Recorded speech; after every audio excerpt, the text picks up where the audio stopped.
विमल पूर्ण सदानंद स्वयं प्रभा क्रियानाशात्प्रवेशिन्तान् सूक्ष्मदासनयाक्षय वासना प्रक्षयो मोक्ष सजीवन मुक्तिरिष्यते सर्वत्र सर्वतः सर्व ब्रह्ममात्रावलोकनम् सद्भाव भावनाद्राढ वासनालयरश्नुते प्रमादो ब्रह्मनिष्ठाया न कर्तव्य कदाचन प्रमादो मृत्युरित्यार्हो विद्यां ब्रह्मवादिना यथा प्रकृष्टं शैवालं क्षणमात्रं न तिष्ठति आवृणोति तथा माया प्राज्ञवापापराङ्मुखम्। अहंकार को पकड़ने से मुक्त हुआ मनुष्य ही को प्राप्त करता है और फिर चंद्रमा जैसा निर्मल होकर सदा आनंद रूप और स्वयं प्रकाश बनता है। क्रिया का नाश होने से चिंता का नाश होता है और चिंता का नाश होने से वासना का नाश होता है। वासना नाश ही मोक्ष है और यही जीवन मुक्ति कहलाती है।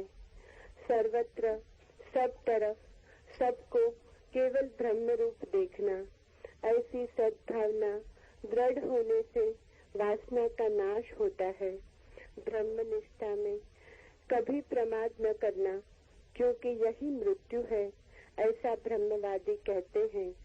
जिस प्रकार शैवाल को पानी से कुछ हटा भी दिया जाए तो भी वो पानी के बिना ढके नहीं रहता, इसी प्रकार समझदार व्यक्ति भी ब्रह्मनिष्ठा से थोड़ा भी विमुख हो जाए तो माया से उसे लिप्त कर देती है। He alone realizes the self who is free from the clutches of egoism and spotless like the moon. He remains ever blissful and self-illumined. Cessation of action leads to the cessation of anxiety, and cessation of anxiety leads to the ending of desire. The ending of desire is freedom, and this is what is called Jivan Mukti, or freedom in life itself. To see the divine everywhere, in every direction, and in everything is right attitude, and being firm in this attitude brings an end to cravings. Do not be slothful and wavering in your faith in the Supreme, because this is death, so say the knowers of the divine. As water weeds cover up the water, even as they are removed a bit, so does illusion take hold of a wise man if he swerves a bit from his faith in the Supreme Reality.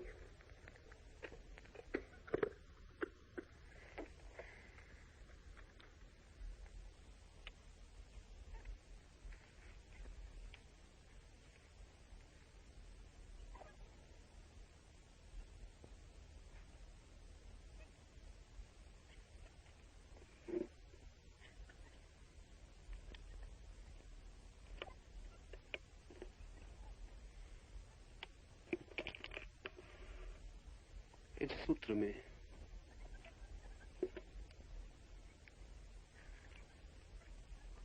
बहुत सी मूल्यवान बातें कही गई हैं।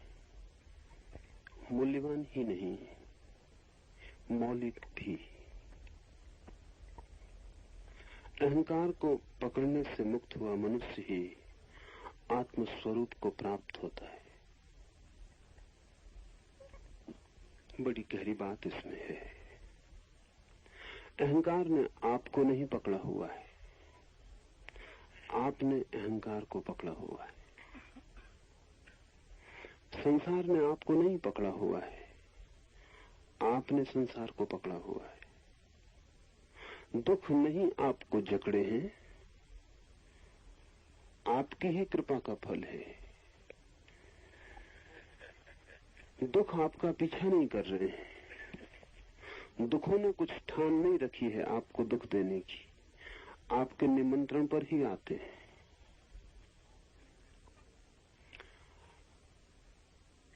साधारणतः हम ऐसा सोचते नहीं। साधारण हम सोचते हैं क्यों है दुख, क्यों है ये संसार का कष्ट, क्यों है ये आवागमन, क्यों ये अहंकार सताता है, कैसे इससे छुटकारा हो। निरंतर हमारे मन में ये बात चलती, कैसे इससे छुटकारा हो। आप सबके मन में कभी न कभी ये प्रश्न उठता ही रहा होगा, अन्यथा यहाँ आना असंभव था। कैसे इससे छुटकारा हो। लेकिन ये सूत्र आपको बड़ा निराश करेगा, क्योंकि ये सूत्र कहता है छुटकारे का सवाल ही नहीं, क्योंकि अहंकार ने आपको पकड़ा नहीं, संसार ने आपको रोका नहीं, जन्मों ने आपको बुलाया नहीं, ये आपकी मर्जी है। इसलिए ये पूछना गलत है कि कैसे छुटकारा हो, यही पूछना उचित है कि किस भांति, किस तरकीब से हमने इस सब दुख उपद्रव को पकड़ रखा है। छुटकारे का सवाल ही नहीं उठाना चाहिए, सवाल यही होना चाहिए कि कौन सी है हमारी व्यवस्था, कौन सा है हमारा ढंग कि हम दुख को पकड़ लेते हैं, कि हम दुख को पकड़ते ही चले जाते हैं, कि अपने ही हाथ से हम आरोपित करते चले जाते हैं, और नए संसार और नए जन्म और नए जीवन, वासना के नए नए विस्तार, नए आकाश हम कैसे निर्मित करते चले जाते हैं, इसे ही समझना जरूरी है। इसके बहुत अंतर्निहित अर्थ होंगे। इसका एक अर्थ तो ये होगा कि मोक्ष कोई ऐसी उपलब्धि नहीं है जो पाने को है। संसार जरूर खोने को है, लेकिन मोक्ष पाने को नहीं है। अगर आप संसार को छोड़ने में राजी हो जाएं, तो मोक्ष पाया ही हुआ है। इसका यह अर्थ हुआ कि मुक्त तो आप हैं ही, बड़ी तरकीब से आप बंधन में पड़े। कभी अगर देखा हो, तोतों को पकड़ते हैं जंगलों में, रस्सी बांध देते हैं, तोता रस्सी पर बैठता है, वजन से उल्टा लटक जाता है, रस्सी घूम जाती। फिर तोता समझता है कि पकड़े गए। उल्टा लटका तोता समझता है कि पकड़े गए, बुरी तरह फंसे, पैर फंस गए, अब निकलना मुश्किल है। जोर से रस्सी को तोता ही पकड़े होता है, रस्सी बिल्कुल पकड़े नहीं होती। लेकिन तोता का मानना भी ठीक है कि जिस रस्सी ने उल्टा दिया, लटका दिया, जरूर पकड़े गए होंगे। वो लटका रहता है, वो हर तरह की कोशिश करता है कि सीधा हो जाऊं तो उड़ जाऊं, लेकिन सीधा वो हो नहीं सकता। सीधा होने का कोई उपाय नहीं है। रस्सी पे वो सीधा नहीं बैठ सकता, रस्सी है पतली और तोता है बजनी। वो किसी भी कितने ही उपाय करे, बार बार चक्कर खा के नीचे लटक जाएगा। जितने उपाय करेगा उतना भरोसा मजबूत होता जाएगा कि अब छूटना मुश्किल। अगर वो चाहे तो उसी क्षण छोड़ के उड़ सकता है, लेकिन पहले वो सीधे होने की कोशिश करता है। उल्टा ही अगर छोड़ दे तो अभी उड़ सकता है, क्योंकि रस्सी ने उसे पकड़ा नहीं है। लेकिन तोता कभी उल्टा उड़ा नहीं है। जब भी उड़ा, सीधा बैठा है तब उड़ा है।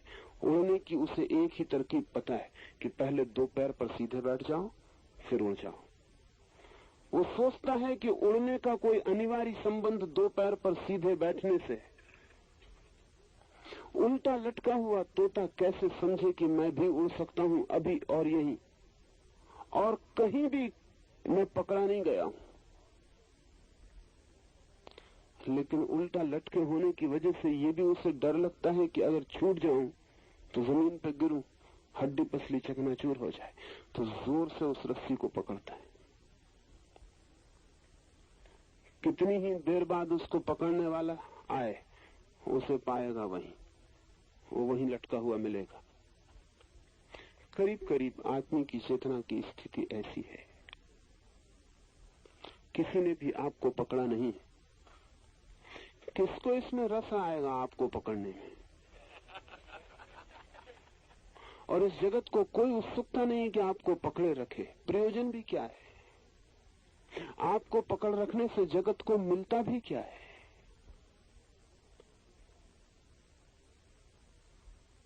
नहीं, किसी की कोई उत्सुकता आपको पकड़ रखने में नहीं है। आप पकड़े गए अपने ही द्वारा। कुछ भ्रांतियां हैं जो आपको ख्याल देती हैं कि मैं पकड़ा गया हूं, और बड़ी भ्रांति तो यही है कि आप अपने को इतना मूल्यवान समझते हैं कि सारा जगत आपको पकड़ने को उत्सुक है। ये भी अहंकार है कि सारे दुख आपकी तरफ ही चले आ रहे हैं। इतने दुख, इतना ध्यान देते हैं आप पर। सारे नरक आपके लिए निर्मित किए गए, आपके लिए। आप केंद्र में बैठे, जैसे सारे जगत की व्यवस्था आपके लिए चल रही, और आप केवल रस्सी में लटके हुए एक तोते। पर ये भ्रांति होने के ठीक वैसे ही कारण है जैसे तोते को हो जाते। आदमी का जैसे ही जन्म होता है, कई दुर्घटनाएं घट जाती, अनिवार्य है इसलिए घट जाती। छोटा बच्चा पैदा होता है तो आदमी का बच्चा बिल्कुल असहाय पैदा होता है। ऐसा किसी पशु का बच्चा असहाय पैदा नहीं होता। जानवरों के बच्चे पैदा होते हैं और पैदा होते ही दौड़ने लगते हैं। पशुओं के बच्चे, पक्षियों के बच्चे पैदा होते हैं, पैदा होते अपने भोजन की तलाश में निकल जाते। आपका बच्चा पैदा होगा, 25 साल लगेंगे तब भोजन की तलाश पर निकल पाएगा। 25 साल। आदमी का बच्चा सबसे कमजोर है। बायोलॉजिस्ट कहते हैं कि कुछ भूल हो गई है। जीव शास्त्री कहते हैं कि आदमी के बच्चे को अगर पूरा पैदा करना हो तो 21 महीने गर्भ में रहना चाहिए, मगर आदमी की मादा कमजोर है, 21 महीने बच्चे को गर्भ में रख नहीं सकती।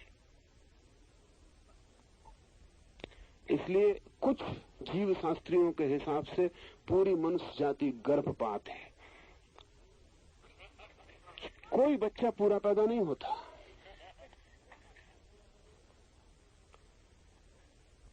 सभी बच्चे अधूरे पैदा होते हैं। जानवरों के बच्चे पूरे पैदा होते हैं। मगर ये सौभाग्य भी है, दुर्भाग्य भी और सौभाग्य भी। इस जगत में किसी भी चीज का एक पहलू नहीं होता, हर चीज के दोहरे पहलू होते हैं। ये दुर्भाग्य है कि आदमी का बच्चा कमजोर है, और यही सौभाग्य है क्योंकि इसी कमजोरी के कारण आदमी सारे पशुओं से श्रेष्ठ हो गया है। उसके कारण है गहरे, क्योंकि बच्चा आदमी का बिल्कुल ही कमजोर पैदा होता है, उसको बड़े सहारे की जरूरत होती, नहीं तो बच्चा बचेगा ही नहीं। उसी सहारे के लिए परिवार का जन्म हो गया, नहीं तो परिवार की कोई जरूरत नहीं है। पशुओं में परिवार नहीं है क्योंकि उसकी कोई आवश्यकता नहीं है। आदमी का बच्चा तो मर ही जाएगा बिना परिवार के, इसलिए माँ है, पिता है, परिवार की पवित्र संस्था है, वो सब के सब बच्चे की कमजोरी से पैदा हुई है। न केवल परिवार, फिर परिवार के आधार पर समाज और देश और सारी सभ्यता का जाल निर्मित हुआ। और चूंकि बच्चा असहाय पैदा होता है, उसके पास मूल वृत्तियां नहीं होती। सब जानवरों के बच्चे पैदा होते हैं, उनके पास बुद्धि होती, पैदा होते ही उतनी बुद्धि होती जितने से उनका जीवन चल जाएगा। आदमी के बच्चे के पास कोई बुद्धि नहीं होती, जीवन चलने का सवाल ही नहीं, वो सांस भी नहीं ले पाएगा।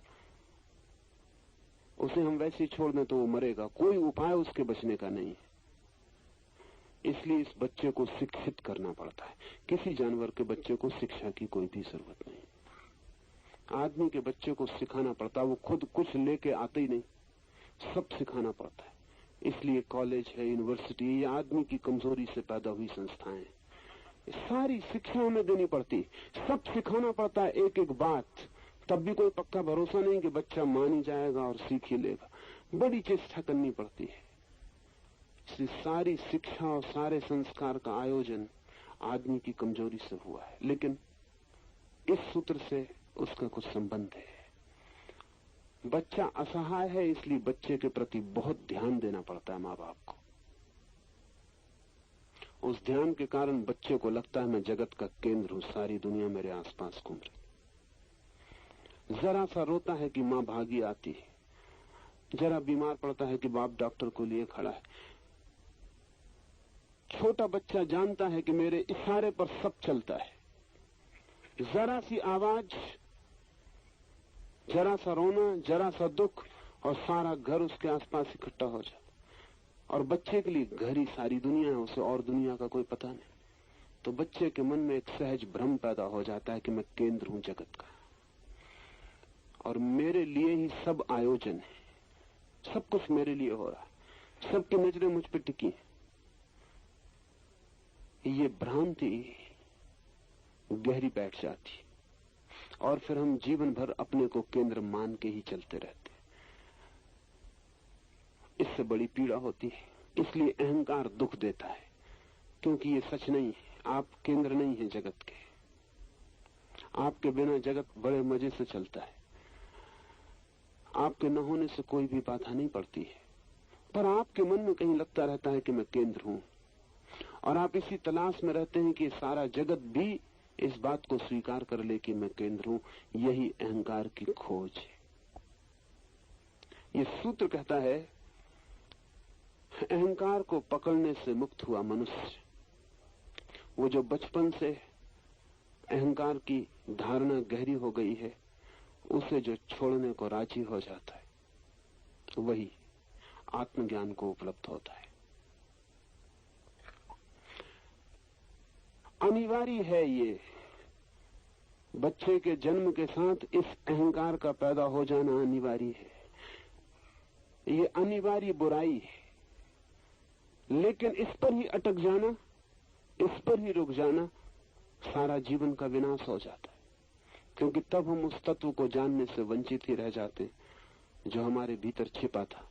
उसको हम जान ही तब पाएंगे जब हम अहंकार को छोड़ दें। क्यों इतना जोर है अहंकार को छोड़ देने पर धर्म का? अहंकार को छोड़ देने पर इसलिए जोर है कि जिस आदमी को यह ख्याल है कि मैं जगत का केंद्र हूं, वो अपने भीतर अपने केंद्र को जानने से वंचित रह जाता है। वो एक झूठे केंद्र को अपना केंद्र मान के जीता है, जो कि केंद्र नहीं है। जो आदमी केंद्र हो जाता है, ये मिथ्या केंद्र दूसरों पर निर्भर होता है, इसीलिए अहंकार से दुख मिलता है। आप कहते हैं कि मैं अच्छा आदमी हूं, तो आप मेरे अहंकार को बल देते। कल आपने मुझसे कह दिया कि नहीं, वो हमारी भूल थी, आप अच्छे आदमी हैं नहीं। आपने अहंकार को जो ईंट दी थी मेरे, जिससे मैंने भवन बनाया था, वो आपने वापस ले ली। मेरा मकान गिरने की हालत में हो जाता।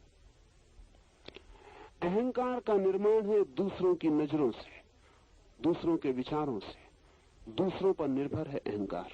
और ध्यान रखिए, जो दूसरों पर निर्भर है वो आपका केंद्र नहीं हो सकता। जिसका होना ही दूसरों पर निर्भर है वो आपका केंद्र नहीं हो सकता। तो कौन क्या कहता है, इसकी हम बड़ी चिंता करते हैं। कौन अच्छा कहता है, कौन बुरा कहता है। एक मित्र मेरे पास आए थे, उन्होंने कहा मेरी तकलीफ ही यही है। वो मौजूद हैं, उनकी तकलीफ, उन्होंने कहा मेरी तकलीफ ही यही है कि कोई छोटी छोटी बातें लोग कह देते हैं जिनका कोई मूल्य नहीं। लेकिन मुझे इतनी पीड़ा हो जाती है कि मैं रात भर नहीं सो पाता। उदाहरण के लिए उन्होंने कहा कि दुकान पर मैं कपड़ा लेने गया, कपड़ा मुझे लेना था लेकिन पसंद नहीं पड़ा। दुकानदार ने कहा कि जाइए, भी पहले से पता था आपकी शक्ल देख कि आप कपड़ा खरीदेंगे नहीं।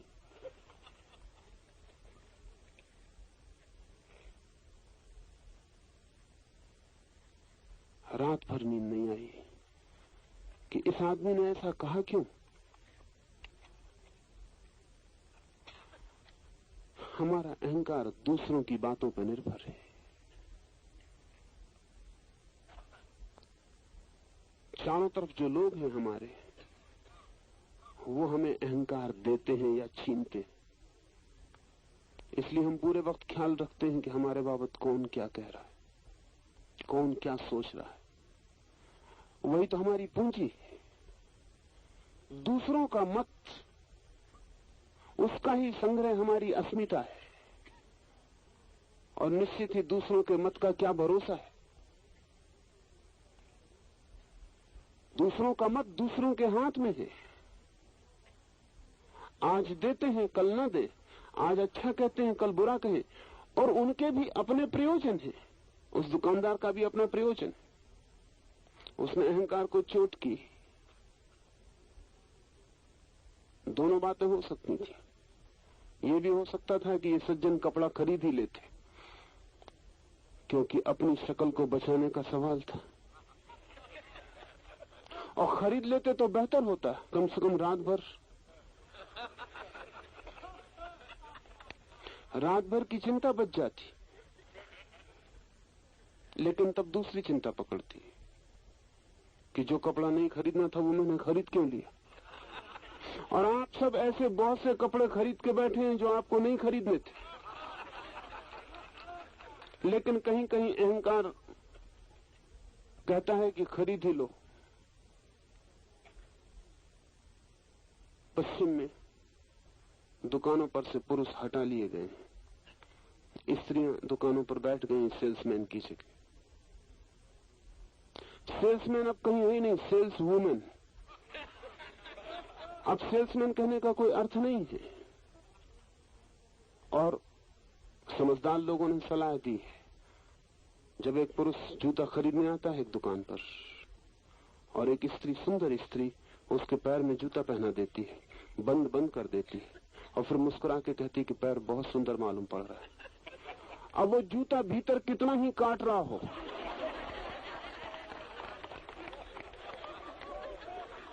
अब उसे खरीदना मजबूरी है।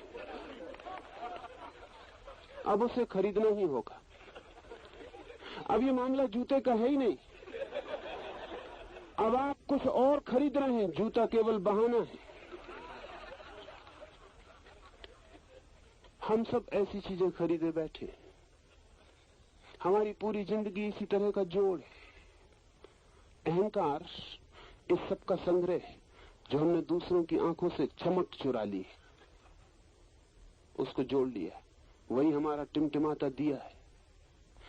लेकिन दूसरे हमेशा मालिक है, वे जिस दिन चाहे खींच ले।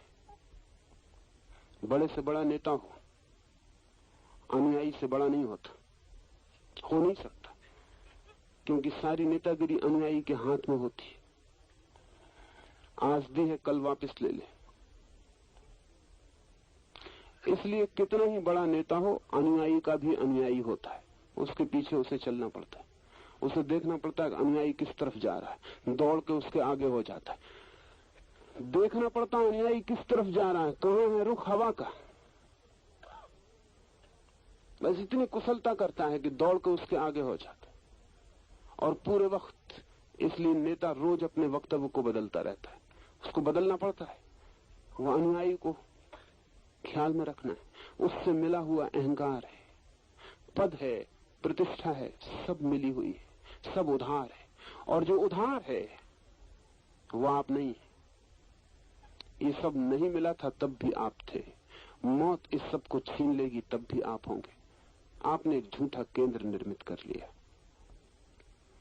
और इस केंद्र से अगर आप अपने को एक समझ बैठे हैं तो फिर आप असली केंद्र को खोजेंगे क्यों? आप तो मान के ही चल रहे हैं यही है असली केंद्र, क्या है आपकी तस्वीर अपनी आंखों में? दूसरों के हाथों से बनाई हुई तस्वीर है। दूसरों ने लकीरें खींची हैं कैनवस पर, किसी ने रंग भर दिया है, किसी ने आंख बना दी, किसी ने पैर बना दिए, वही आप है। ये तस्वीर कागजी है, वर्षा का एक झोंका इसके रंगों को उड़ा देता है।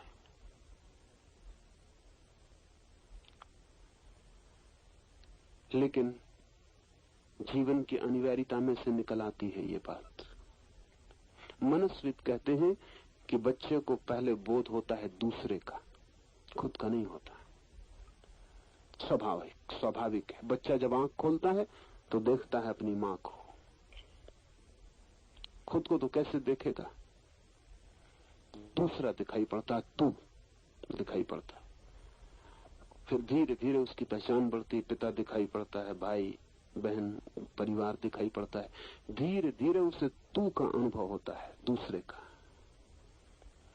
और इस तू के विपरीत ही वो अपने मैं को अनुभव करना शुरू करता है। मैं का अनुभव पहला नहीं है। ये बड़े मजे की बात है। मैं पैदा होता हूं, लेकिन मुझे मेरा अनुभव पहले नहीं होता, मुझे दूसरों का अनुभव पहले होता है। स्वभाव था।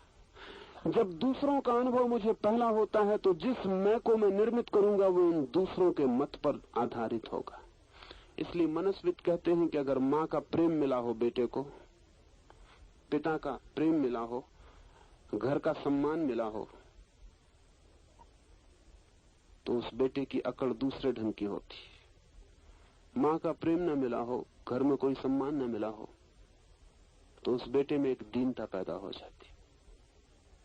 क्योंकि जिनसे मैं का पहला बोध मिला, अगर उन्होंने खुशी जाहिर न की हो और आनंद जाहिर न किया हो, तो वो मैं सदा के लिए गरीब, दीन, दुखी हो जाता। भोजन ही नहीं मिला उसे। इसलिए जो बच्चा मां के बिना पलता है, उसमें एक कमी सदा के लिए रह जाती, जिसको मनोवैज्ञानिक कहते हैं पूरा किया ही नहीं जा सकता। क्योंकि उसके पहले मैं का बोध ही पंगु हो जाता है।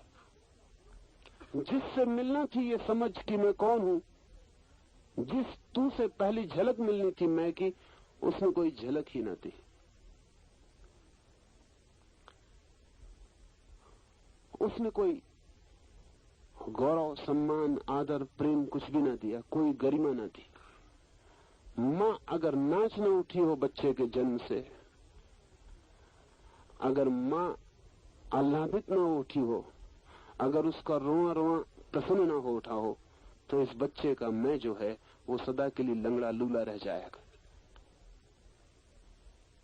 बड़ी तकलीफ होगी, उसे बैसाखियां लगानी पड़ेंगी, बड़ी कठिनाई आएगी।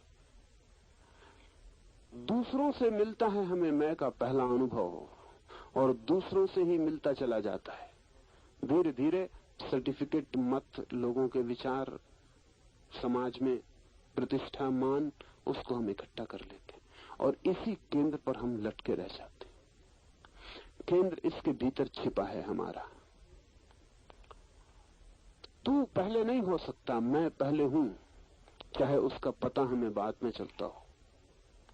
बच्चा पैदा होता है तो अपने मैं को, अपनी आत्मा को लेके पैदा होता है, लेकिन वो केंद्र छिपा रह जाता है और एक नया केंद्र निर्मित हो जाता है। फिर इस केंद्र को हम पकड़ते इसलिए हैं कि हम दूसरा कोई केंद्र जानते भी नहीं, और इसे छोड़ दें तो अधर में लटक जाएं, और इसका ख्याल ना करें तो बिखर जाएं। डर लगता है कि कहीं सब अस्त व्यस्त ना हो जाए, अराजक ना हो जाए, इसलिए इसे जोर से पकड़े रहते हैं। वो जो तोता रस्सी को पकड़े है इसी डर से कि अगर छोड़ दूं तो गिर पड़ूं, हड्डी पसली चकनाचूर हो जाए।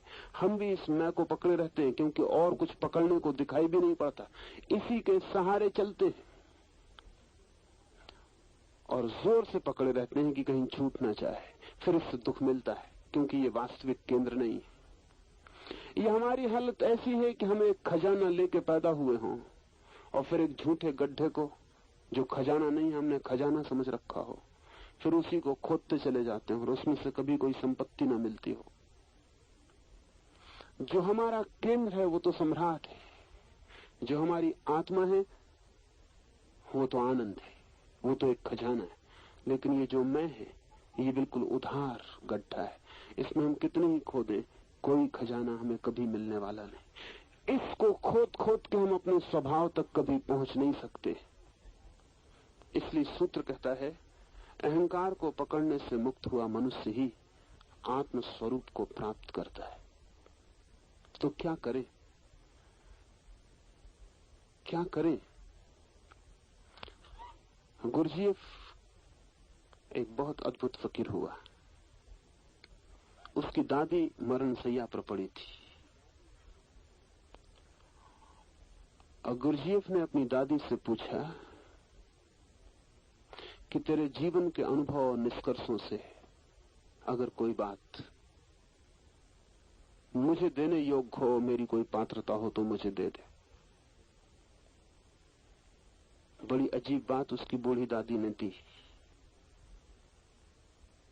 उसकी बूढ़ी दादी ने कहा, एक बात का अगर तू ख्याल रख सके जीवन भर, कि जैसा दूसरे करते हो वैसा कभी मत करना। कोई भी काम जैसा दूसरे करते हो वैसा कभी मत करना, सदा कोशिश करना कुछ अन्यथा करने की। गुरजीएफ ने तो इसके ऊपर बाद में एक पूरा का पूरा फलसफा, एक पूरा दर्शन खड़ा किया और उसने एक नियम बनाया, द लॉ ऑफ अदरवाइज। हमेशा और ढंग से करना।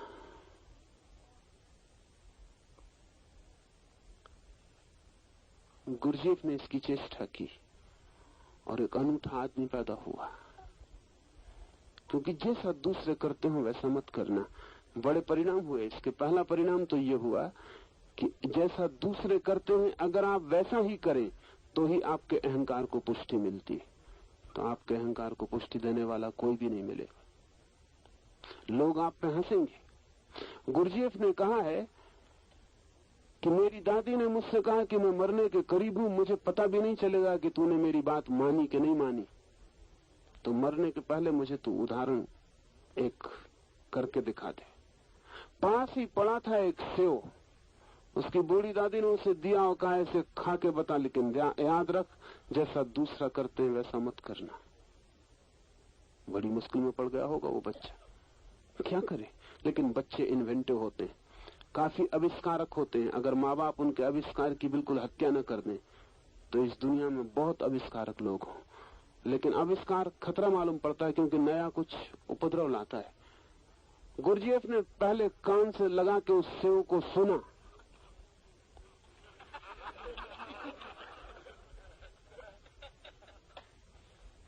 आंख के पास लाके देखा, चूमा, हाथ से स्पर्श किया आंख बंद करके, उस सेव को लेके नाचा, उछला कूदा, दौड़ा, फिर उस सेव को खाया। उसकी दादी ने कहा, मैं आश्वस्त हूं। फिर गुरजीएफ ने कहा, ये मेरी जिंदगी का नियम हो गया कि कुछ भी काम करो दूसरे जैसा न करना, कुछ न कुछ अपने जैसा करना। लोग उस पर हंसते थे, लोग कहते पागल है, लोग कहते ये किस तरह का आदमी, ये क्या कर रहा है, सेव को कान से सुन रहा है। गुरजीएफ ने कहा कि मुझे पता भी नहीं था, लेकिन इसका एक परिणाम हुआ कि मुझे दूसरों की चिंता न रही। दूसरे क्या कहते हैं, दूसरों का क्या मंतव्य है, दूसरे मेरे संबंध में क्या धारणा बनाते, ये बात ही छूट गई। मैं अकेला ही हो गया, मैं निपट अकेला हो गया इस पूरी पृथ्वी पर। और गुरजीएफ ने लिखा है, इस कारण मुझे वो मुसीबत कभी नहीं झेलनी पड़ी जो सभी को झेलनी पड़ती। एक झूठा केंद्र मेरा निर्मित ही नहीं हुआ और मुझे अहंकार मिटाने के लिए कभी कोई चेष्टा नहीं करनी पड़ी, वो बना ही नहीं। क्या करें? दूसरों का ख्याल छोड़ दें। सुबह मैं देखता हूं आप ध्यान कर रहे हैं, करते भी हैं, ख्याल भी बना रहता है कि कोई देख तो नहीं रहा। कोई क्या कहेगा। एक मित्र आज ही आए थे, वो कहते थे आप जो भी बताएं अकेले मैं कर लूंगा। यहां इतने लोगों के सामने अकेले में कोई लाभ ना होगा, कोई लाभ ना होगा, क्योंकि ध्यान के लाभ तो बहुआयामी है। इतने लोगों के सामने आपके पागल होने की हिम्मत आपके अहंकार को बिखरा जाती। इतने लोगों के सामने आपका बच्चे जैसा व्यवहार आपको अचानक आपके अहंकार से हटा के केंद्र पर फेंक देता है। अकेले में ये बात न होगी। अकेले में तो अपने बाथरूम में सभी गुनगुना लेते हैं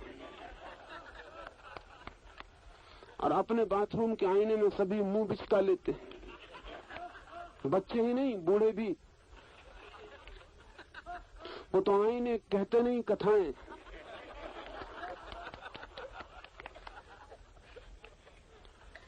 मगर उसका कोई परिणाम नहीं, उससे कोई हल नहीं, उससे कोई भी हल नहीं। दूसरे की चिंता छोड़ दें, दूसरे के मत का विचार छोड़ दें और दूसरे का ध्यान मुझे मिले, इसको धीरे धीरे छीन करते जाएं। ये भोजन है अहंकार का। दूसरे का ध्यान मुझे मिले, दूसरे का ध्यान भोजन है, उससे अहंकार परिपुष्ट होता है। इसलिए जितने लोग आपको ज्यादा ध्यान दे, उतना रस मालूम पड़े, उतना लगे कि मैं कुछ हूं। अगर कोई ध्यान न दे, आप एक घर में हो और कोई आपको देखे भी नहीं। गुरुजीएफ प्रयोग कर रहा था अपने शिष्यों को लेकर। उसने 30 शिष्यों को एक भवन में रखा हुआ था और उनसे कहा था तुम इस तरह रहना यहां कि बाकी 29 यहां नहीं। न तो बोलना, न किसी तरह का इशारा करना,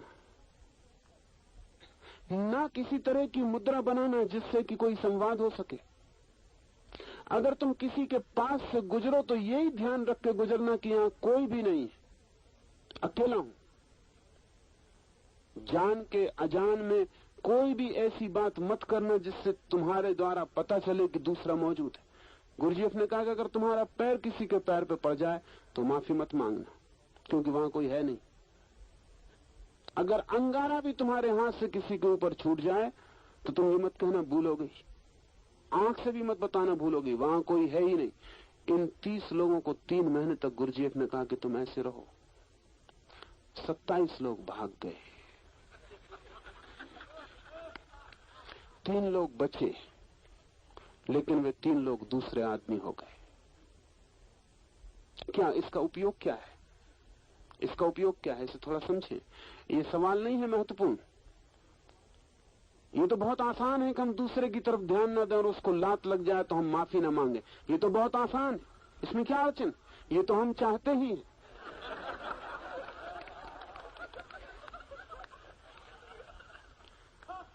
लेकिन क्या अर्थ क्या है? ध्यान रखना, इसमें अर्थ गहरा है और छिपा है। गुरुजीएफ ने कहा कि तुम ध्यान ही मत देना कि कोई दूसरा है, लेकिन तब एक बात समझ लेना कि दूसरे भी ध्यान नहीं देंगे कि तुम हो। वही है मूल। तुम ध्यान न दोगे दूसरों को, तुम एक हो। दूसरे तुम्हें ध्यान न देंगे, वे 29 है। 29 लोगों का ध्यान तुम्हें 3 महीने तक नहीं मिलेगा। बिल्कुल पारस्परिक है लेन देन। मैं आपको ध्यान देता हूं, आप मुझे ध्यान दे देते। लेन देन है, मैं आपके अहंकार को भर देता हूं, आप मेरे को भर देते। लेकिन दोनों तरफ आवागमन बंद हो जाएगा। वे 27 लोग जो भाग गए, उनका कारण क्या था? उनमें से अनेक लोगों ने कहा कि हमें ऐसा लगने लगा कि हम सफोकेट हो रहे हैं, हम मर जाएंगे, हमारी गर्दन घुट रही। उनकी गर्दन नहीं घुट रही थी, उनके अहंकार की गर्दन घुट रही थी। उन्हें लग रहा था कि 3 महीना और कोई भोजन न मिलेगा अहंकार को, लौटेंगे बाहर तो खाली हो जाएंगे। वो जो 3 रुक गए हिम्मत करके, वो 3 महीने बाद दूसरे आदमी होकर लौटे। उनमें क्या फर्क पड़ गया था? ऑस्पेंस के उन 3 आदमियों में एक था जो रुक गया। उसने पीछे कहा कि अद्भुत था यह आदमी गुरुजीएफ, क्योंकि 3 महीने में हमें ख्याल ही ना था कि हमारे अहंकार को मिटाने का उपाय किया जा रहा है। हम तो समझे थे कि ये प्रयोग हमारी शांति, हमारे मौन के लिए करवाया जा रहा है। हमें बताया भी नहीं गया था कि तुम्हारा अहंकार मर जाएगा। 3 महीने के बाद हम ऐसे हो गए जैसे हो ही ना, होना भर रह गया। कहीं कोई मैं का स्वर नहीं उठता था। जिस दिन भीतर कोई मैं का स्वर नहीं उठता, उस दिन आप अपने वास्तविक मैं पर खड़े हो जाते। उस वास्तविक मैं का नाम है आत्मा। और तब स्वभावतः चंद्रमा जैसा निर्मल हो जाता है व्यक्तित्व, सदा आनंद में और स्वयं प्रकाश। वहां प्रकाश है ही, वहां आनंद है ही। बस जरा सा मैं से एक छलांग लगानी उस आत्मा पर। वहां निर्मलता है ही, वहां की निर्मलता कभी खंडित नहीं हुई।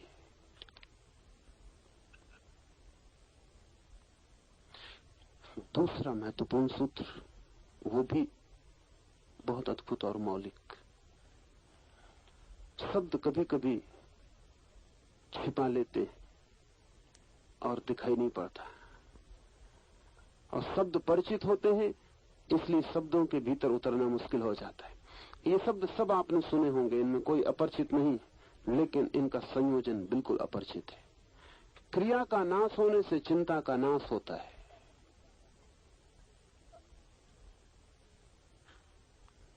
और चिंता का नाश होने से वासना का नाश होता है।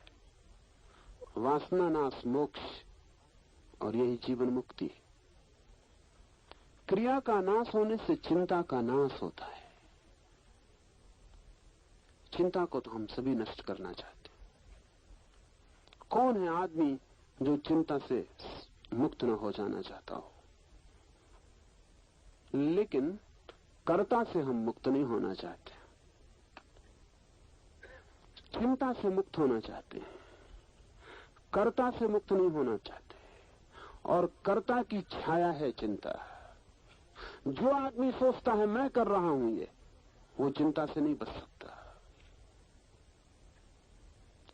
उस पर चिंता बढ़ती चली जाएगी, और जितना ही वो आदमी सोचेगा मैं कर रहा हूं, उतनी ही चिंता बढ़ती चली जाएगी। पूरब के लोगों ने बड़ी तरकीबें खोजी थी। उसमें एक तरकीब ये थी कि मैं नहीं कर रहा हूं, परमात्मा कर रहा है। एक ध्यान की व्यवस्था थी। ये व्यवस्था थी कि उसकी आज्ञा के बिना पत्ता भी नहीं हिलता। ऐसा है नहीं कुछ, एक एक पत्ते के लिए आज्ञा देनी पड़े उसको, तो अभी तक परमात्मा पागल हो जाता कि एक एक पत्ते को कहना पड़े हिलो, बंद हो जाओ। नहीं, कोई परमात्मा एक एक पत्ते को हिलाने रोकने के लिए नहीं बैठा हुआ है, लेकिन इसका उससे कोई संबंध भी नहीं। उसकी आज्ञा के बिना पत्ता नहीं हिलता। ये तो ध्यान की एक व्यवस्था थी, एक उपाय था। क्योंकि जो आदमी ऐसा मान लेता है उसकी आज्ञा के बिना पत्ता भी नहीं हिलता, वो धीरे धीरे मैं करता हूं ये भाव छोड़ने लगता है। करता वो है, मैं कुछ भी नहीं उपकरण। वो हिलाता है तो हिलता हूं, वो चलाता है तो चलता हूं, वो उठाता है तो उठता हूं। जब लोग ऐसा सोचते थे कि उसके द्वारा सब हो रहा है और हम केवल कठपुतलियां हैं, तो एक बड़ी घटना घटी थी इस दुनिया में। पूरब के मुल्क एकदम चिंता मुक्त हो गए थे। पूरब ने जितना निश्चिंत समय जाना है जमीन पर और कहीं नहीं जाना गया, और अभी पश्चिम जितना चिंता से भरा हुआ समय जान रहा है उतना चिंता से भरा समय भी कभी नहीं जाना गया। पर उसका कारण वही है, क्योंकि पश्चिम में ईश्वर संदिग्ध हो गया, भाग्य की धारणा व्यर्थ हो गई। मैं नहीं कहता कि भाग्य की धारणा सही है, लेकिन भाग्य की जो उपाय व्यवस्था थी कि भाग्य सब कर रहा है तो फिर हम करता नहीं रह जाते, वो समाप्त हो गया। पश्चिम में न कोई ईश्वर बचा, न कोई भाग्य बचा, न कोई नियति बची। सारा जुम्मा आदमी पे पड़ गया। मैं कर रहा हूं, जो भी कर रहा हूं मैं कर रहा हूं, क्योंकि इसको हटाने के लिए कोई जगह न रही। ईश्वर हो या न हो इससे अंतर नहीं पड़ता, लेकिन अगर आप अपने कर्तव्य को ईश्वर पे छोड़ सके, न हो तो भी आप पर तो परिणाम शुरू हो जाता है कि आप निश्चिंत हो जाते। पश्चिम में चिंता घनी हो गई है। अमेरिका के मनोवैज्ञानिक कहते हैं कि 4 आदमियों में 3 आदमी मानसिक रूप से रुग्ण हैं। 4 आदमियों में 3 आदमी। ये चौथा आदमी भी कितनी देर तक इन 3 के बीच बचेगा? ये 3 सब उपाय कर रहे हैं उसको भी डुबा देने के। बड़ी संख्या होगी। 4 में से 3 आदमी अगर मानसिक रूप से अस्त व्यस्त रुग्ण हो गए, क्या कारण होगा? पूरब में इतने पागल कभी पैदा नहीं किए, पश्चिम ने इतने पागल पैदा किए। पश्चिम में पागलपन बढ़ता जाता है और धीरे धीरे स्वीकृत होता जाता है। फ्रायड ने तो अंत में यह स्वीकार कर लिया जीवन भर के अनुसंधान के बाद कि आदमी को सुधारने का वस्तुतः कोई उपाय नहीं। आदमी थोड़ा ना बहुत पागल रहेगा ही। असमर्थता स्वीकार कर ली, और फ्रायड स्वीकार करे असमर्थता तो बड़ी कीमत की है, क्योंकि ये आदमी 50 साल जिंदगी के आदमी के मन के अनुसंधान में ही लगाया है, गहरी से गहरी खोज की है। उसका कहना है कोई उपाय नहीं है कि आदमी बिल्कुल स्वस्थ किया जा सके, पर फ्रायड को पता नहीं कि स्वस्थ आदमी जमीन पर रहे, स्वस्थ समाज भी रहे, पर उन समाजों की धारणाएं दूसरी थी। उसमें बड़ी से बड़ी गहरी धारणा थी ये कि कर्ता मैं नहीं हूं। इसका उन्होंने उपाय कर लिया था। कर्ता परमात्मा है, भाग्य है, विधि है, नियति है, कोई और है, मैं हूं केवल एक उपकरण मात्र। एक पत्ते की तरह हिलाता है हिलता हूं, नहीं हिलाता नहीं हिलता हूं, जिताता है जीत जाता हूं, हराता है हार जाता हूं, मेरा कुछ भी नहीं है। इसके दोहरे परिणाम हुए। एक परिणाम तो यह हुआ कि जब मैं करता नहीं हूं तो चिंता के पैदा होने का कोई कारण नहीं उठता। हार भी स्वीकृत हो जाती है, जीत भी स्वीकृत हो जाती। तो जीत भी मेरी नहीं है तो जीत से भी अहंकार निर्मित नहीं होता, और हार भी मेरी नहीं है तो रात की नींद भी नष्ट नहीं होती, चिंता भी नहीं पकड़ती, मन में व्यथा भी नहीं आती। और भी बड़े मजे की बात है, कोई दूसरा आदमी जीत जाए तो ईर्ष्या भी नहीं पकड़ती, क्योंकि वो आदमी जीत गया, इससे कुछ बड़ा नहीं हो गया है, परमात्मा की मर्जी। उस आदमी का बड़प्पन नहीं है कुछ कि जीत गया और हम हार गए तो हम कुछ छोटे हैं, परमात्मा की मर्जी।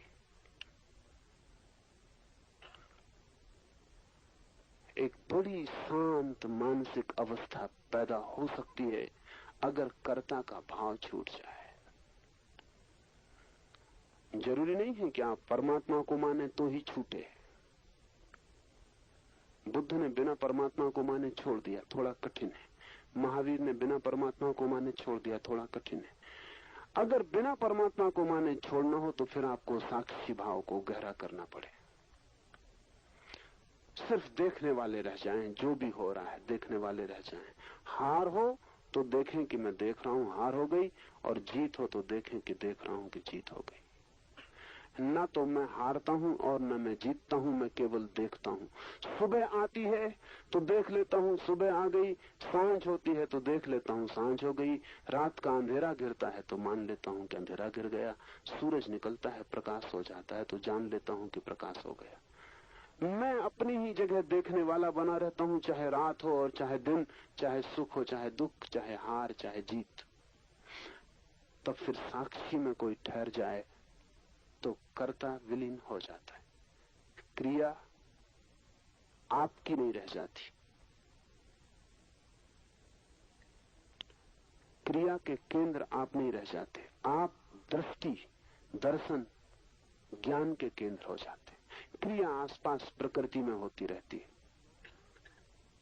महावीर कहते हैं पेट को भूख लगती है, मैं देखता हूं। पैर में कांटा चुभता है, पीड़ा होती है पैर को, मैं देखता हूं। शरीर रुग्ण होता है, बीमारी आती है, मैं देखता हूं। मरते वक्त भी महावीर देखते रहेंगे कि शरीर मर रहा है। आप नहीं देख पाएंगे कि शरीर मर रहा है, आपको लगेगा मैं मर रहा हूं। जीवन भर का अभ्यास, जब सब क्रियाएं आपने की तो मौत भी आपको ही करनी पड़ेगी। जब सभी कुछ आपने किया तो फिर मृत्यु आप किस पर छोड़ेंगे? जिसने जीवन को छोड़ दिया वो मृत्यु को भी छोड़ देता है, और जो जीवन को देखता रहा कि मैं साक्षी हूं, वो मृत्यु को भी देख लेता है कि मैं साक्षी हूं। क्रिया का नाश हो जाए अर्थात कर्ता खो जाए तो चिंता का नाश हो जाता है। इससे भी गहरी बात दूसरी है, और चिंता का नाश होने से वासना का नाश होता है। ये सूत्र लगता है कि जैसे कुछ भूल हो गई। निरंतर शास्त्रों में कहा है वासना का नाश हो तो चिंता का नाश होता है। और यही आपने सुना भी होगा कि अगर वासना न रहे तो चिंता नहीं रह जाती। ये सूत्र बिल्कुल उल्टी बात कह रहा है। ये सूत्र कहता है चिंता का नाश हो जाए तो वासना का नाश होता है। क्रिया का नाश हो तो चिंता का नाश होता है, और चिंता का नाश हो तो वासना का नाश होता है। क्यों? कभी आपने ख्याल किया कि जब आप ज्यादा चिंतित होते हैं तो ज्यादा वासनाग्रस्त होते हैं? जब मन में ज्यादा परेशानी होती है तो काम वासना ज्यादा पकड़ती, क्योंकि मन की परेशानी भी काम वासना के साथ बाहर निकल जाती है, हल्का हो जाता है। जब चित्त क्रोध में होता है तब भी काम वासना ज्यादा पकड़ती है। चित्त प्रफुल्लित हो, आनंदित हो, काम वासना कम पकड़ेगी। अगर चित्त बिल्कुल आनंद में रहे, काम वासना पकड़ेगी ही नहीं। इसके कारण है जब चित्त में कोई भी चीज तनाव की एक सीमा के बाहर पहुंच जाती है तो जो काम केंद्र है वो सेफ्टी वाल्व की तरह काम करता है। वो है ही सेफ्टी वाल्व। जब आपकी चिंता बहुत हो जाती है, उसको सहना मुश्किल हो जाता है, और इतनी शक्ति आप में दौड़ने लगती है कि उतनी शक्ति आपको बेचैन करने लगती है, तो शरीर उस शक्ति को बाहर फेंकने का उपाय खोज लेता है। काम केंद्र सेफ्टी वाल्व है। तो जहां भी शक्ति का काम करना हो वहां सेफ्टी वाल्व लगाने पड़ते हैं। प्रकृति ने भी लगाया हुआ है। अगर आप स्टोव गर्म कर रहे हैं तो उसमें भी इंतजाम करना पड़ता है कि अगर आप ज्यादा हवा भर दें तो कहीं सेफ्टी वाल्व होना चाहिए जो निकल जाए। घर में बिजली आप लगाते हैं तो फ्यूज लगाने,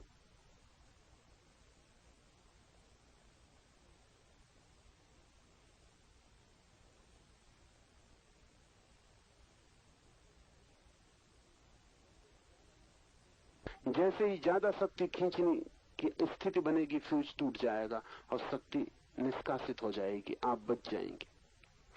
शरीर ने भी सेफ्टी वाल्व है, वो बायोलॉजिकल है।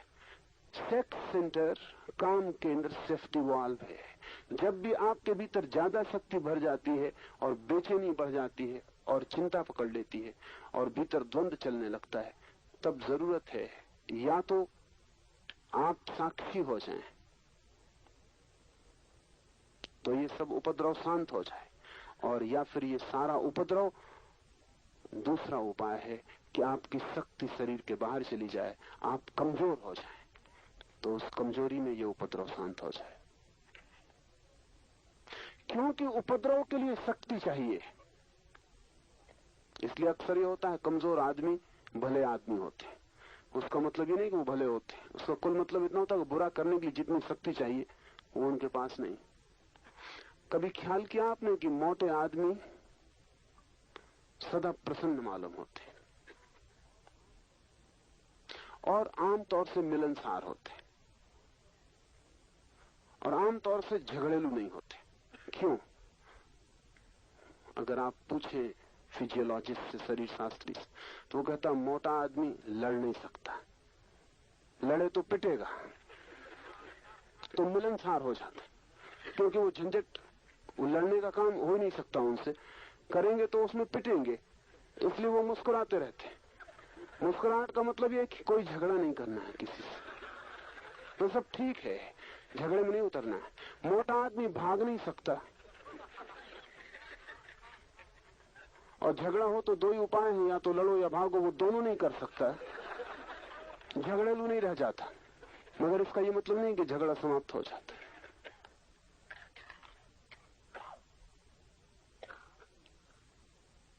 आदमी की सारी व्यवस्थाएं हैं भीतर, उनके प्रति होश से भरना उपयोगी है। तो जब भी आप चिंता से भरते हैं, दुख से, पीड़ा से, तो आपके चित्त में वासना का उदय होगा। या तो साक्षी बन जाइए। अगर साक्षी बन जाएंगे तो जो शक्ति आपकी चिंता में उलझ रही है वो शक्ति चिंता से मुक्त हो जाएगी और उसी शक्ति के सहारे आप ऊपर की यात्रा पर निकल जाएंगे। अगर आप साक्षी नहीं हो सकते तो जो शक्ति आपको बेचैन किए दे रही, तूफान झंझावात कर दिया है, वो फिर सेफ्टी वाल्व से, वासना के केंद्र से बाहर निष्कासित हो जाएगी। आप कमजोर हो जाएंगे, आपको लगेगा हल्के हो गए, लगेगा रिलीफ, विश्राम मिला। फ्रायड ने तो सेक्स को, काम वासना को नैसर्गिक ट्रैंकुलाइजर कहा है कि वो विश्राम देने वाली दवा है। पुरुष दिन भर का थका मांदा, जमाने के उपद्रव, चिंताओं से घिरा हुआ लौटता है। अगर उसे काम वासना से शक्ति को बहाने का मौका मिल जाए तो रात शांति से सो जाता। और इसी वजह से स्त्रियां काम में इतना रस नहीं लेती, क्योंकि उनको बहुत जल्दी समझ में आना शुरू हो जाता है कि पुरुष के लिए वे केवल सेफ्टी वाल्व का काम कर रही। उनको तत्काल ये पता चल जाता है कि प्रेम वगैरह कुछ भी इसमें है नहीं, मामला इंस्ट्रूमेंटल है। उनको समझ में आ जाता है कि इस पुरुष के लिए धीरे धीरे धीरे धीरे वो केवल एक उपकरण बन गई हैं, जिनके माध्यम से वो अपनी शक्ति को फेंक देता है और सो जाता है। और अक्सर ये होता है कि पुरुष संभोग के बाद करवट लेकर सो जाता और स्त्री रोती रहती। उसके कारण है क्योंकि स्त्री का इससे ज्यादा और गहन अपमान नहीं हो सकता कि उसका उपयोग वस्तु की तरह कर लिया जाए। मेरे पास न मालूम कितनी स्त्रियां आके कहती हैं तो उन्हें काम वासना में जरा भी रस नहीं है। उसका कारण ही नहीं कि उन्हें रस नहीं है, उसका कुल कारण यह है कि पुरुष ने उनका उपयोग केवल एक वस्तु की तरह किया है। इससे रस विरस हो गया है। अन्यथा ऐसा नहीं कि रस नहीं है, असलियत उल्टी है। स्त्रियां ज्यादा कामातुर हैं पुरुषों से, उनके पास ज्यादा ऊर्जा है काम की, लेकिन दिखाई नहीं पड़ती वो कामातुर, बल्कि बिल्कुल ही रसहीन मालूम पड़ती है।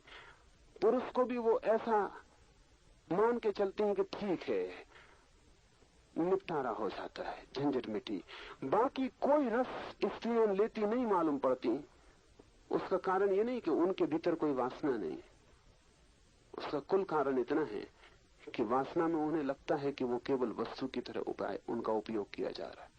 व्यक्तित्व उनका वस्तु जैसा समझा जा रहा है। इससे पीड़ा होती, पर इसके दो दूसरे परिणाम होते हैं। पुरुष तो काम वासना से निकाल लेता है अपनी ऊर्जा को, स्त्रियां क्या करें? इसलिए स्त्रियां झगड़ेल, उपद्रवी, कर्कशा, वो दूसरे रास्तों से 24 घंटे निकालती, क्योंकि उनके लिए सेफ्टी वाल्व बंद हो गया। उनके लिए तो ये सिर्फ एक बात रह गई कि ठीक है पुरुष का उपाय है, लेकिन फिर स्त्रियां कर्कशा हो जाती हैं। ये बड़ी उल्टी बात है। स्त्रियों को होना चाहिए ज्यादा मधुर, पर ये होता नहीं। होना चाहिए ज्यादा सौम्य, लेकिन ये होता नहीं।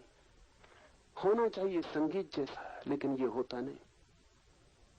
क्या बात है, कहीं कुछ नैसर्गिक भूल चूक व्यवस्था में हो रही है। और वो व्यवस्था में ये हो रही है कि जो निकास का सहज मार्ग उनके लिए हो सकता था वो अवरुद्ध हो गया। उसके प्रति उन्होंने रस त्याग कर दिया। और साक्षी बनना तो मुश्किल है, इसलिए अब वो सारी शक्तियां घूमती हैं और अलग अलग मार्गों से निकलती हैं। हाथ से बर्तन छूट जाएगा स्त्री का, चीनी का होना चाहिए तब छूटेगा,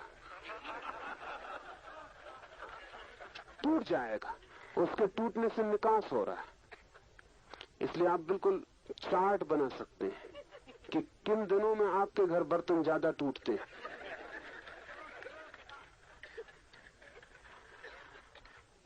और आप अनिवार्य रूप से ये पाएंगे कि जब भी स्त्री की ऊर्जा निष्कासित नहीं हो पाती, तब तब वे टूटेंगे। तब 25 उपाय से स्त्री अपने क्रोध से, अपने तनाव से अपनी शक्ति को बाहर फेंकना चाहेगी। जब चिंता होती है चित्त पर भारी, तो चित्त वासना की तरफ दौड़ता है। इसलिए सूत्र कहता है चिंता के नाश होने से वासना का नाश होता है। ये सूत्र बहुत अनूठा है और ये बहुत प्राचीन है, और मनुष्य तो अब इसका पता लगा पा रहे हैं। अगर आप निश्चिंत हो जाएं तो वासना क्षीण हो जाएगी। अगर आप बिल्कुल निश्चिंत हो जाएं तो वासना की तरफ चित्त दौड़ेगा ही नहीं, क्योंकि वासना केवल एक अनिवार्यता है। जब आपके भीतर सीमा के बाहर तूफान उठ जाता है, उस तूफान को निष्कासित करने का। अगर उतना तूफान उठता ही नहीं है तो वासना क्षीण हो जाती, लेकिन ऊर्जा क्षीण नहीं हो जाती। वासना क्षीण हो जाती, ऊर्जा तो इकट्ठी होती चली जाती। और हर चीज एक सीमा के बाद रूपांतरित होती है। जैसे हम गर्म करें पानी को तो 100 डिग्री पर भाप बन जाता है। 100 डिग्री गर्मी जब इकट्ठी होती है तो पानी भाप बन जाता है। जब आपका वीर्य, आपकी ऊर्जा, आपकी शक्ति एक सीमा तक भीतर इकट्ठी हो जाती है और कोई तूफान नहीं उठता और उसको फेंकने की व्यर्थ कोई जरूरत नहीं आती, तो अचानक एक 100 डिग्री का पॉइंट है, एक बिंदु है जहां आपकी ऊर्जा जब इकट्ठी हो जाती है, तब अचानक वही ऊर्जा जो नीचे बहती थी ऊपर की तरफ बहने लगती है। ख्याल किया आपने, पानी नीचे की तरफ बहता है, भाप ऊपर की तरफ उठती है। 100 डिग्री पर जो नीचे की तरफ बहना जिसका स्वभाव था पानी, वो अचानक उत्तप्त होकर भाप बन जाता, ऊपर की तरफ उठने लगता, बादलों की तरफ जाने लगता। आपके भीतर भी यही घटना घटती है। एक जगह है, एक बिंदु है, एक इवोपरेटिंग पॉइंट है जहां वाष्पीकरण होता है। वहां जब ऊर्जा इकट्ठी हो जाती, अचानक आप पाते हैं जो नीचे जाता था वही व्यक्तित्व वही ऊपर जाने लगा, जो बाहर की तरफ दौड़ता था वही भीतर की तरफ दौड़ने लगा। कल तक जो पाप था वही पुण्य हो गया, और कल तक जिसे समझा था शत्रु, उससे बड़ा कोई मित्र नहीं है। ये अनुभव में आता है।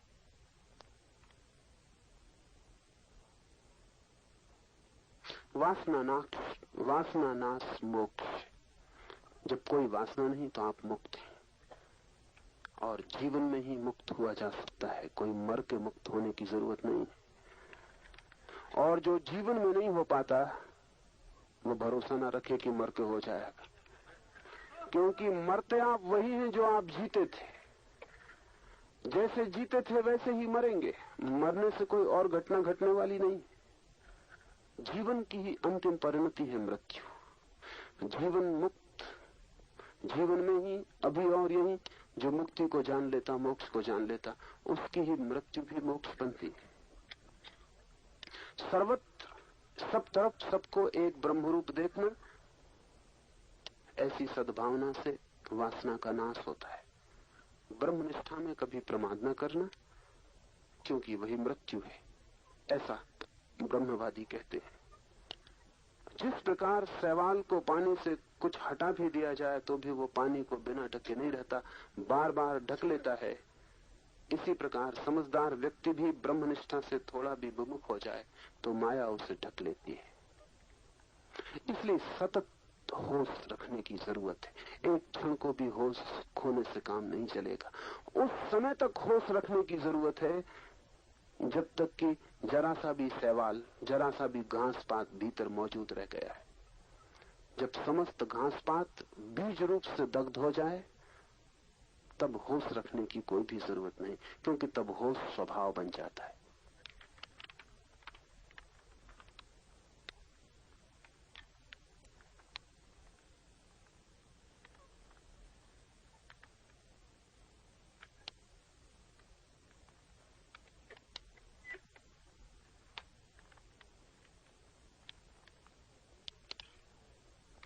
The ending of desire is freedom.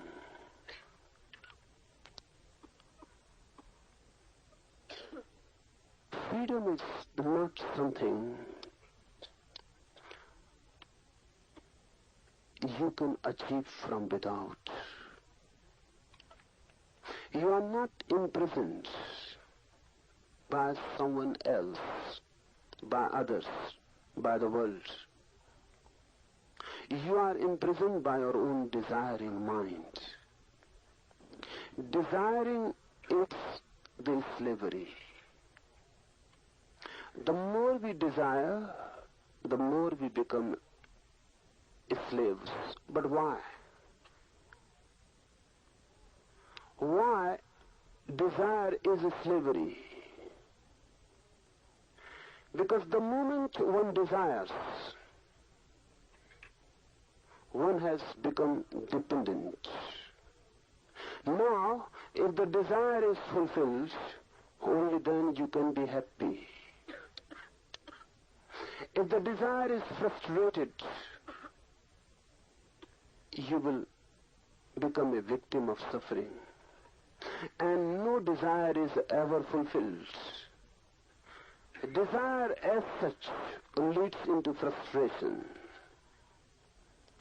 That's why the more one desires, the more suffering one creates around himself. Not only suffering, but dependence also. If I desire someone, something, now my attention, my being, everything depends on that. If I get, it is okay. If I cannot get, now I am always secondary. The primary thing has become the object of my desire. This primariness of the object of desire creates dependence. And we are all dependent. And there are so many masters, so many desires. We live in a flux of desires. Every desire creates dependence. This is what is meant by spiritual slavery. And Eastern mind particularly has been searching freedom through religion, not heaven, not happiness, not bliss, but freedom. The search of religion is for freedom. And the freedom means freedom from desire. If I am in a state of mind where no desire arises, where I can say, I am desireless, then slavery becomes impossible. Then for the first time I am in myself, rooted, centered in myself. I am not moving. Desire is movement. Then for the first time I am here and now, in the present, because desire is future. Then for the first time I become existential, because desire is postponement. You desire, and you can desire only if you desire for the future. Desire needs time. Desire needs space to move. Someday the fulfillment will be, but it can never be here and now. So you cannot desire in the present. Really, future is created by desire. It is not part of time. Future is not time. Time is always the present. We go on dividing time into three categories: past, future, present. That division is false, existentially false. Future is desire and past is memory. Time is always present.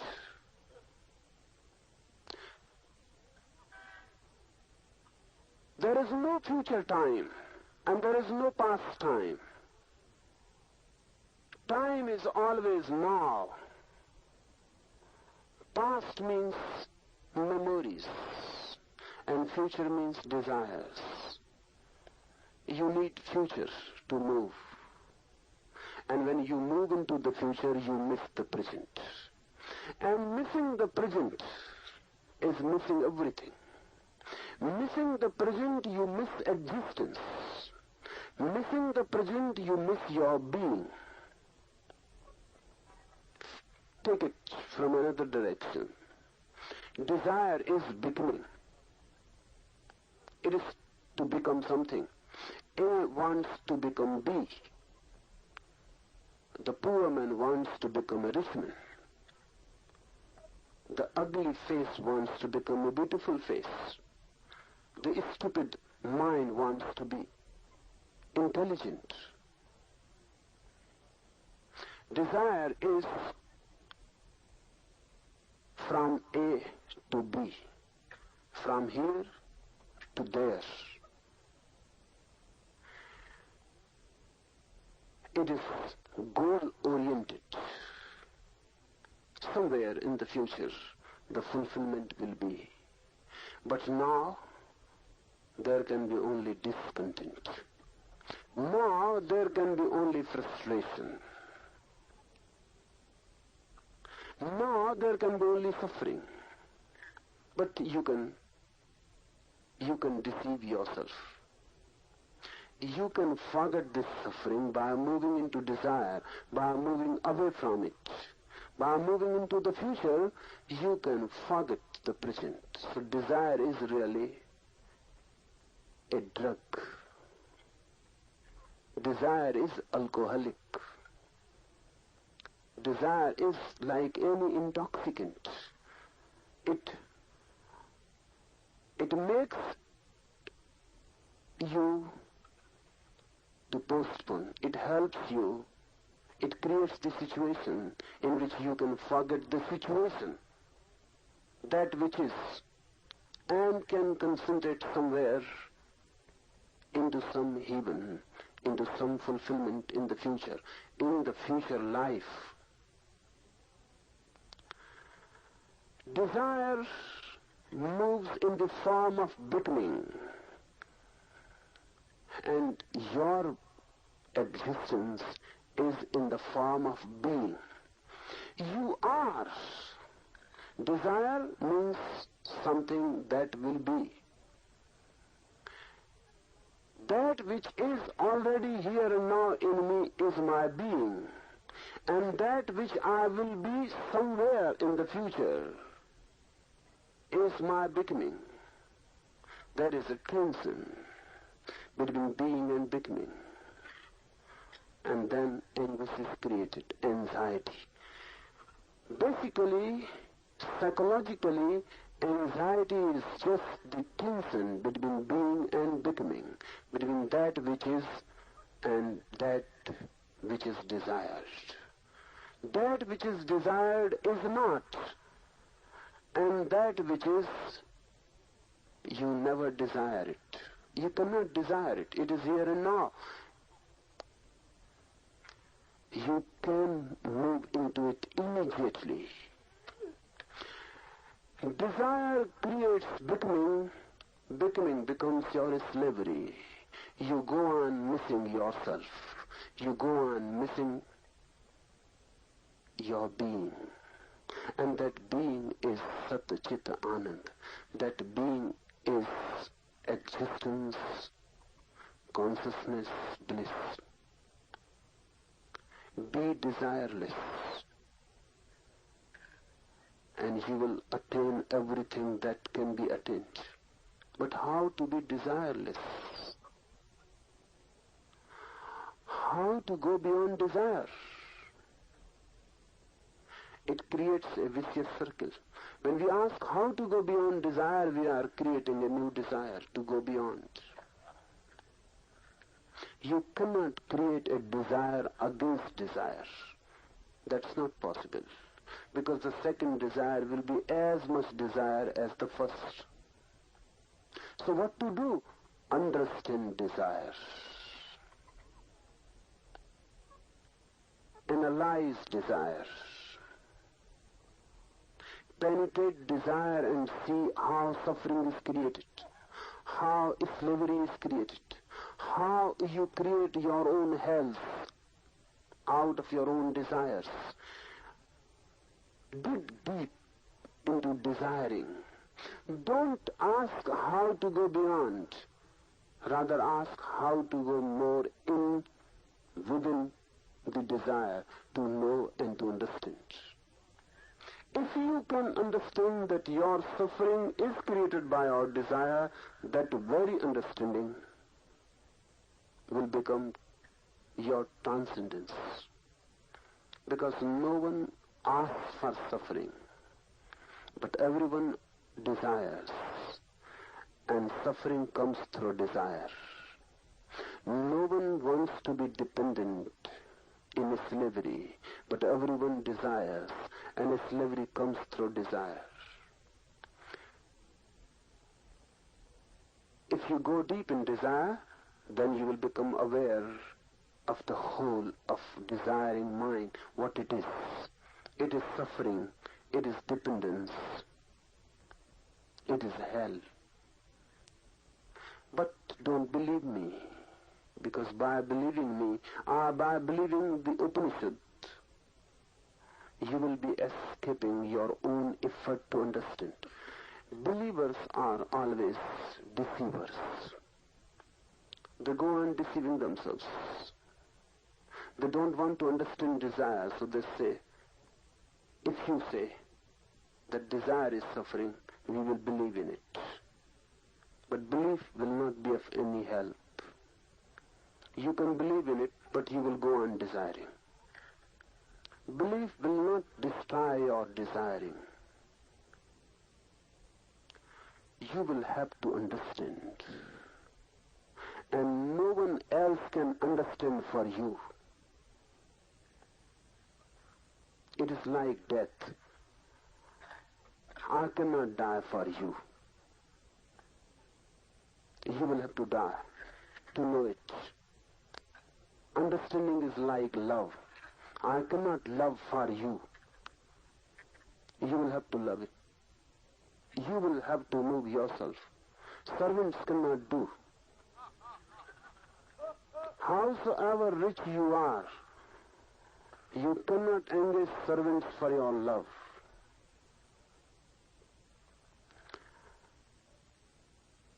Love, death, understanding, freedom.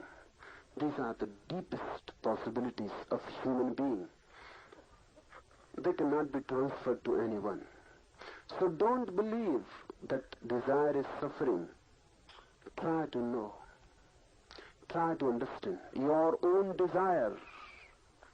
And if you understand your own desire, you will see that suffering follows as a shadow. And if you want that suffering should go, then desire must go. But when I say desire must go, I don't mean that you have to force it to go. I mean you have to understand it. The moment you understand your desire and the hell that is hidden in it, you have transcended it. You have gone beyond.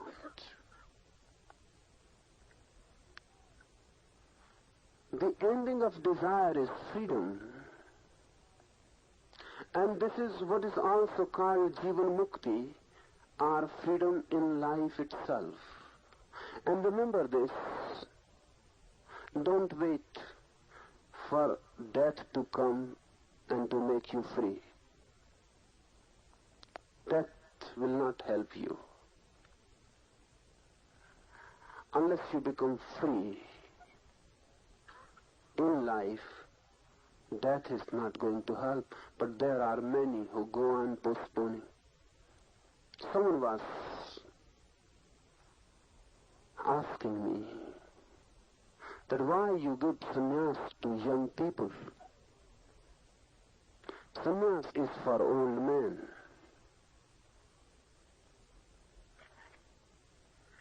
Sannyas is not for old men. I don't mean that if you are old, don't take sannyas.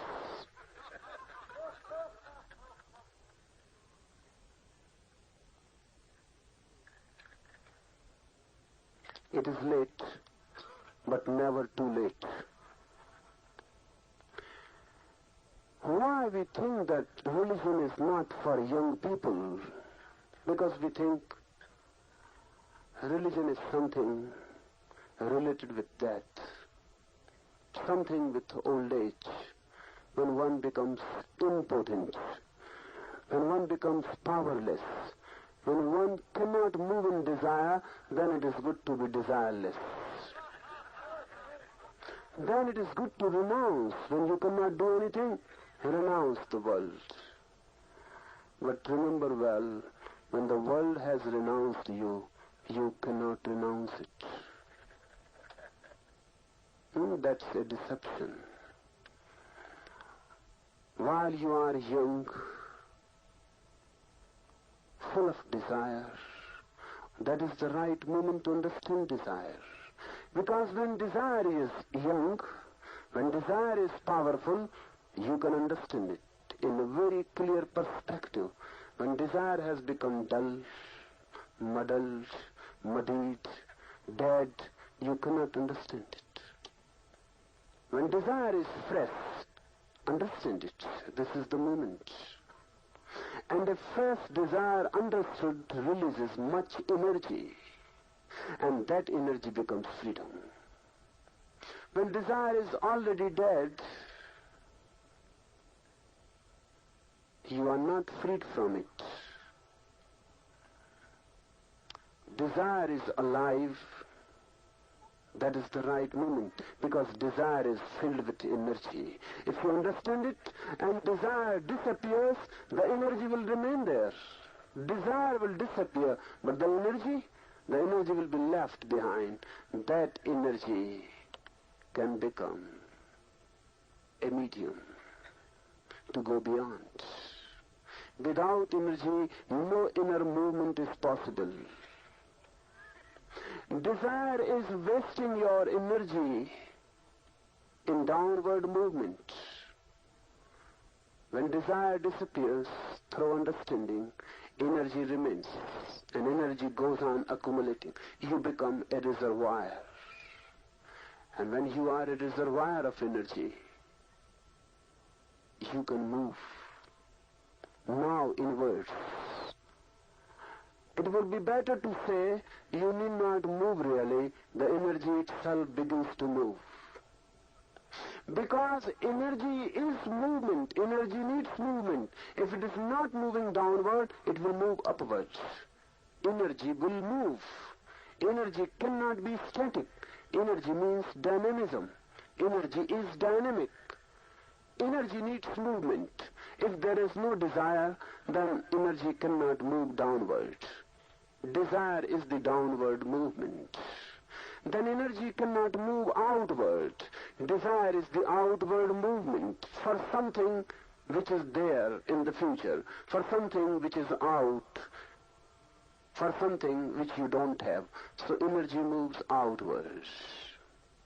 When there is no desire and you have energy, the energy itself begins to move inward and upwards, and you are carried by that energy to newer realms, to a transformed being. Do it in life. Do it while you are young.